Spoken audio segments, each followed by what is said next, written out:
Dia amin'ny fifaliana indray no iarabana antsika zandrin'i Jesosy Kristy rehetrarehetra. Manaraka izao fianarana ny soratra masina izao. Iara-ivavaka isika.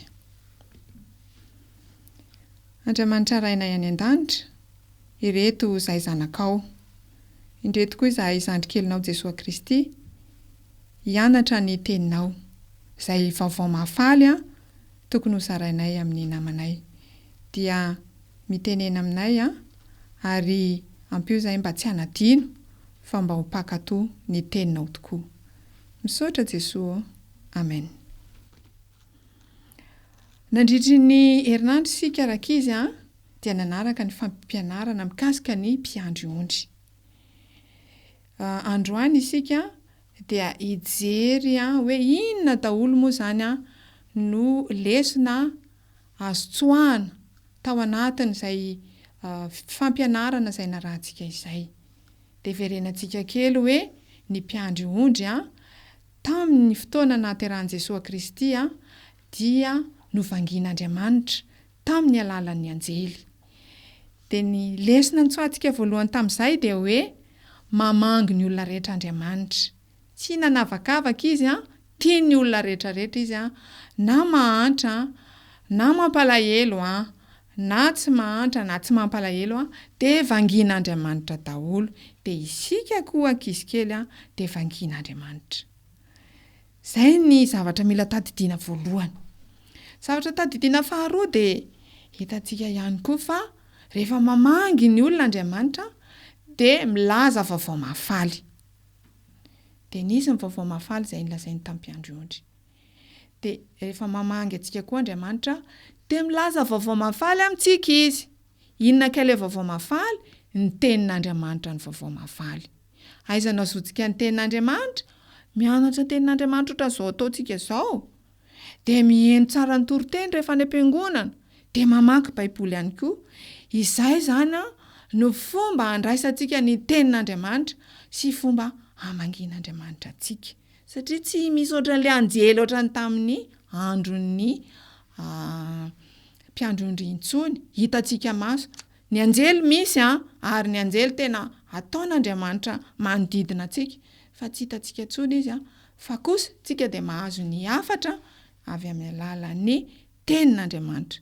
Ny faharoa zany dia izao ny tenin'Andriamanitra no vaovao mahafaly. Ny fahatelo hitantsika tao anatin'ilay izy dia hoe ny rahana isika ilaza ny vaovao mahafaly. Tsy hoe zazakely tsika fa tsy anjarantsika izany. Fa tahaka nataon'ny mpiandry ondry rehefa neno ny vaovao mahafaly dia nilaza tamin'ny namany. Dia tahak'izay koa isika zazakely irahana ilaza ny vaovao mahafaly. Dia nisy ny tsy anjery ny anarantsika izay vaovao mahafaly, nianatra vaovao mahafaly anankiray tsika hoe ho ampitaina sy haparitaka amin'ny namana. Dia nisy ilay vaovao mahafaly. Dia izay zany fanampin'ilay anankitelo dia ny vaovao mahafaly izay haparitaka. Dia ilay tsy anjerintsika ao amin'ny Lioka toko faharoa ny 9:12 manao hoe fampamonjy niteraka ho anareo anio ao an-tanànan'i Davida dia Kristy Tompo. Voalohany indrindra zany tiantsika Andriamanitra tsy manavakavaka, mamangy ny olona rehetrarehetra izy. Faharoa, ny vaovao mahafaly hoentin'Andriamanitra rehefa mamangy antsika dia ny tenin'Andriamanitra. Dia mila mamaky ny tenin'Andriamanitra. Fahatelo dia mila zaraina ny tenin'Andriamanitra. Dia nisy vaovao mahafaly narantsika teo dia antsianjerintsika. Mankasitraka antsika rakizy. Iara-ivavaka isika. Andriamanitra rainay eo faly dia faly tokoa izay fa feno ny fampianarana izay nomenao anay mikasika ny fitiavanao anay sy mikasika ny vaovao mahafaly nomenao, mikasika ihany koa ny tokony hizaranay izany vaovao mahafaly izany amin'ny namanay rehetrarehetra. Vonina izay Jesosy hizara amin'ny vaovao mahafaly ka dia ampio ny fanainao masina mba tsy hanadino izany fa mba tena hizarana izany amin'ny namanay tokoa. Misaotra Jesosy io. Amen.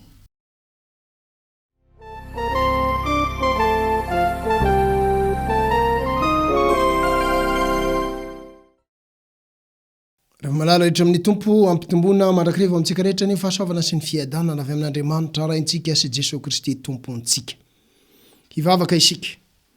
Dia resy mankalaza amin'ny voninahitra anao sanandro zahay Andriamanitra o rainay.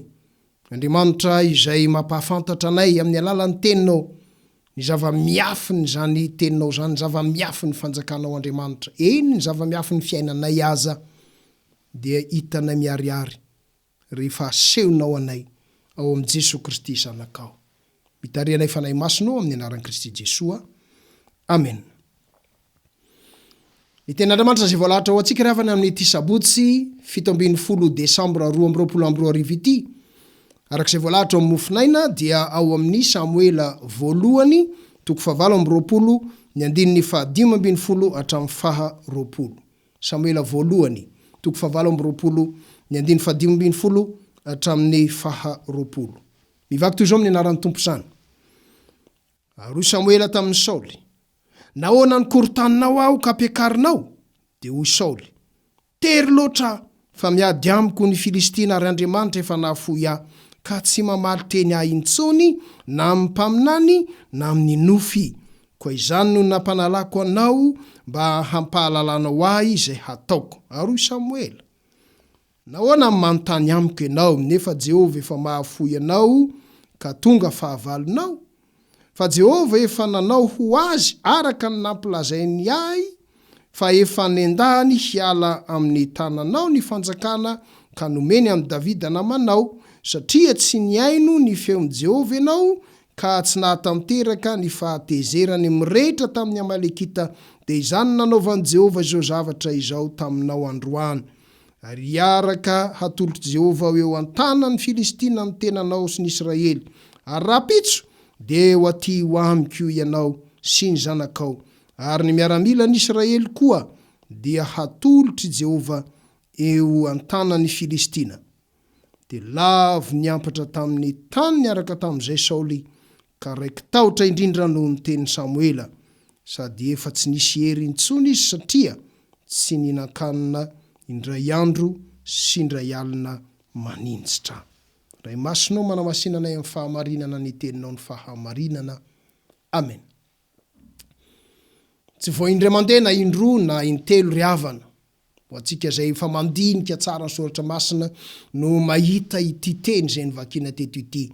Ary matetika dia mampiroanahana ny hevitra izao teny izao rehefa tsy dinihina tsara arak'izay hitaria amin'ny fanahy masina azy. Ina ilay hoe mampiroanahana? Toy ny milaza hoe azo atao tsara zany ny makany amin'ny ireo olona milaza azy ho mifandray amin'ny maty, mifandray amin'ny tontolo ny fiainana ambadiky ny fahafatesana, mifandray amin'ny fanahy ratsy izay afaka milaza amin'ny atsipiriany ny zavatra mitranga eo anatin'ny fiainan'ny olona anankiray. Toy ny milaza izany. Misy mihitsy aza tena mampiasa izao ten'Andriamanitra izao, na ireo zay miaina sy mivelona amin'ny fampahafantaran'ny olona ny zava-miafina ao ambadiky ny tsy fantatry ny olona, dia lazainy fa izy ny mahafantatra azy. Na ireo olona izay mpanontany ny maty, zany no ambaran'ny soratra masina mantsy, manontany ny maty ny olona tahaka izany. Misy mampiasa izao ten'Andriamanitra izao amin'izany. Zao anefa no ako fantatsika ry havana. Ny Baiboly dia tsy tenin'olombelona momba n'Andriamanitra, fa tenin'Andriamanitra momba ny olombelona. Ary satria tenin'Andriamanitra momba ny olombelona ny Baiboly, dia zany no ahitantsika tantara tahaka izao. Ao anatin'ny fiainantsika ao dia misy olombelona tahaka atsika izay milaza fa izy dia afaka manontany ny maty, afaka mampakatra olona avy any amin'ny faty any mba hiresaka aminao zay velona. Ambarany tenin'Andriamanitra fa misy olombelona zay vola velona mandeha manatona ny olona mpanontany ny maty. Ary misy aza tena io tahaka ny hitantsika dia Samuela mpanompon'Andriamanitra mihitsy no niakatra avy tao dia miresaka amin'ny Saoly rehefa malalo amin'ny Tompo. Ambara amin'ny tenin'Andriamanitra fa misy zavatra mitranga tahaka izany ao anatin'ny fiainantsika. Ary avelan'Andriamanitra hitranga, avelan'Andriamanitra hitranga mba hamantarana tsara ny ao am-po, ny ao an-tsaina, eny ny ao amin'ny fanahinao aza. Ampianao va ny mino sy matoky ary miamtehitra amin'ny atsipiriam-piainanao amin'Andriamanitra velona, am' Jesosy Kristy zanak'Andriamanitra, amin'ny fanahy masina izay mahavita mampahafantatra anao mihoatra lavitra noho izay nambarany nyty teny ity izay ninony Saoly. Ampy anao va izany? Sa tsy ampy anao Andriamanitra de hitady fanahy hafa izay hiteny zava-doza aminao. Matetika manko rehefa manatona an'ireny de tsy maintsy ambara foana fa io zava-doza mitranga aminao io olana mitranga aminao io aretina manjoanao io de olona akaiky anao ihany mamely azy. De zany manakorotana fiainam-piarahamonina, mba anakorotana ny fiainanao. Ampy anao le Andriamanitra inonao, ray, zanaka, fanahy masina. Ataovy ampy anao ny fanambaran'ny tenin'Andriamanitra ny amin'ny vaovao mahafaly, fa tsy vaovao mandreraka na mampioro ny tsaina, mampioro koditra tahak'izay nambara eto no teny ambaran'Andriamanitra aminao sy amin'ny fiangonana. Ivavaka isika. Tsy efa nysain'olombelona samirery ny mamoaka ny hevitry ny teninao Andriamanitra o. Koa izany nisaorana isan-karazana ianao no mifitarian-dala ny fanahy masina zay mampahafantatra ny ny marina ka ny marina manafaka anay tsy ho andevo. Jesosy ianao zay miombona tokoa aminay fiangonana satria anao lohan'ny fiangonana ary zay de tena anao Kristy. Misaotra noho ny amin'ny fahafoizanao ny ainao ka nanambaranao aminay ny nanomezana ny fanahy masina zay mampianatra anay ny zavatra rehetra sy mampatsiaro anay ny zavatra rehetra efa nambaranao taminay. Tia anao zahay ray, zanaka fanahy masina, ary mampianara anay ilaza, ampy anay ny manana anao, ny mino anao, ny mitoetra amin'ny teninao. Saotra Tompo. Amen.